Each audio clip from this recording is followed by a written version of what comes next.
Hi friends. మీరు ఇప్పుడు చూసుకుంటే యాక్చువల్‌గా నాగబాబు గారు మాట్లాడిన దాంట్లో చాలా మాటలు మాట్లాడారండి ఆయన. ఆయన మాట్లాడిన దాంట్లో కొన్ని నేను మీకు వివరిస్తాను. ఆయన యాక్చువల్‌గా చాలా విషయాలు ఈ విధంగానే చెప్పుకుంటూ వచ్చారనమాట. మరి లేడీస్‌ని అంటే ఆడోళ్ళ గురించి వాళ్ళు ఏ గుడ్డలు వేసుకుంటున్నారని చెప్పేంత రోజులు మీరు ఎందుకు మాటి మాటికి ఇట్లాంటి దాని మీద ఎక్కువ చర్చ చేస్తున్నారని అయితే చెప్తున్నారనమాట. ఇక్కడ ఏ చర్చ వాళ్ళు చేయలేదు. ఆయనకు అనిపించింది ఆయన చెప్పాడనమాట. మీకు కావాలంటే తీసుకోవచ్చు లేదంటే లేదు. ఇది చాలా వరకు అయిపోయిన విషయం అనమాట.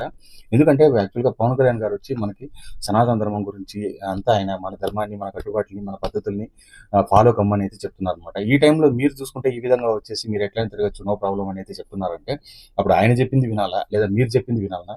ఏది అర్థం కాని పరిస్థితుల్లో అభిమానులు గాని, లేదంటే మీరు పెద్దవాళ్ళు కాబట్టి అంటే చిన్న వయసు ఉండేవాళ్ళు విని నేర్చుకోవాలంటే ఏం నేర్చుకోవాలి? ఆయన చెప్పింది నేర్చుకోవాలనా? లేదా మీరు చెప్పింది నేర్చుకోవాలనా? దీంట్లో ఏది కరెక్ట్? నిజంగా చెప్తున్నామండి. మేము పవన్ కళ్యాణ్ అంటే హార్డ్ కోర్ ఫ్యాన్స్ అనమాట. మేము అసలు నార్మల్‌గానే మేము ఎక్కువగా ఇష్టపడే వ్యక్తులను కూడా మీ ఇష్టపడే వ్యక్తి అంటే కూడా మేము పవన్ కళ్యాణ్ గారి గురించి చెప్తాము.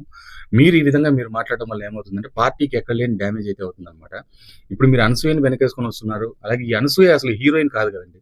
అనసూయ హీరోయిన్ కాదు. ఆ చిన్మయి హీరోయిన్ కాదు. వీళ్ళంతా ఔట్ అండ్ ఔట్ సర్వీస్ అయిపోయినోళ్ళు. వీళ్ళ గురించి మనమేం ఎక్కువ దీని గురించి మాట్లాడుకోవాల్సిన అవసరం లేదండి. మనం ఇప్పుడు సిట్యుయేషన్ ఏమంటే ఇప్పుడు అయిపోయింది. చాలా రోజులుగా ఒక 5, 6 రోజులుగా దీని గురించి ఒకటి జరుగుతూనే ఉంది.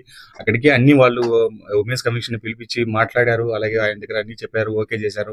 ఈ విధంగా జరిగిపోయిందని చెప్పారు. తప్పు జరిగిందని ఆయన ఒప్పుకోవడం జరిగింది. అన్నీ క్లియర్ అయిపోయింది. మీరిప్పుడు మళ్ళీ వచ్చి మాట్లాడడం వల్ల ఏమవుతుందంటే మీ నేమ్ బ్యాడ్ అవుతుంది. యాక్చువల్‌గా నాగబాబు గారంటే అందరికీ చాలా ఇష్టం అండి.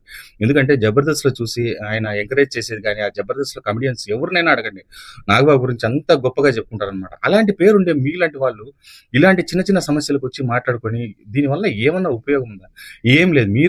మీరంతకు మీరు బ్యాడ్ అయిపోవడం, మీ పార్టీని బ్యాడ్ చేసుకోవడం తప్పనిస్తే దీంట్లో ఏ విధమైన ఇది లేదండి. వేస్ట్ అసలు యాక్చువల్‌గా మీరు దీని మీద టైం స్పెండ్ చేసే బదులు మన కార్యకర్తల గురించి గాని, మన పార్టీ గురించి గాని, ఇవి జరగాల్సిన పనుల గురించి గాని, కార్యకర్తలను కాపాడుకోవడంలో గాని, ఒక రకంగా చూడండి టీడీపీ వాళ్ళు ఎంత వరకు వాళ్ళ కార్యకర్తలను వాళ్ళు కాపాడుకుంటూ వస్తున్నారు.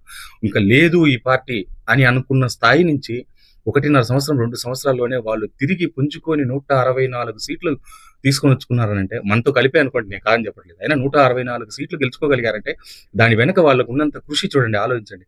అది మీరు ఖచ్చితంగా గ్రౌండ్ లెవెల్ నుంచి మీరందరినీ కూడగట్టుకొని మీరింకా ఇంప్రూవ్ చేసుకోవాలి. ఈ 21 సీట్లతో అయిపోయేది లేదు కదా! ఇంకా ఇంతకంటే ముందుకు పోవాల్సింది. దానికి కావాల్సిన దిశానిర్దేశాలు వీళ్ళందరికీ చేయడం గాని, ఇవన్నీ కూడా మీరు చేయాల్సిన పని ఉందనమాట. కాబట్టి ఇట్లాంటి చీప్ వ్యవహారాల గురించి మాట్లాడుకొని మీ టైం మీరు వేస్ట్ చేసుకోవద్దండి. అలాగే మీ మంచితనాన్ని బయటకి చూపించండి. జనాలకు ఉపయోగపడే చాలా విషయాల గురించి మనం మాట్లాడుకుందాం. ఇంతే ఫ్రెండ్స్, వీడియో నచ్చితే లైక్ చేసి, షేర్ చేసి, సబ్స్క్రైబ్ చేసుకోండి. నేను చెప్పిన దాంట్లో తప్పేమన్నా ఉంటే మీరు నా కామెంట్స్ రూపంలో తెలియజేయండి.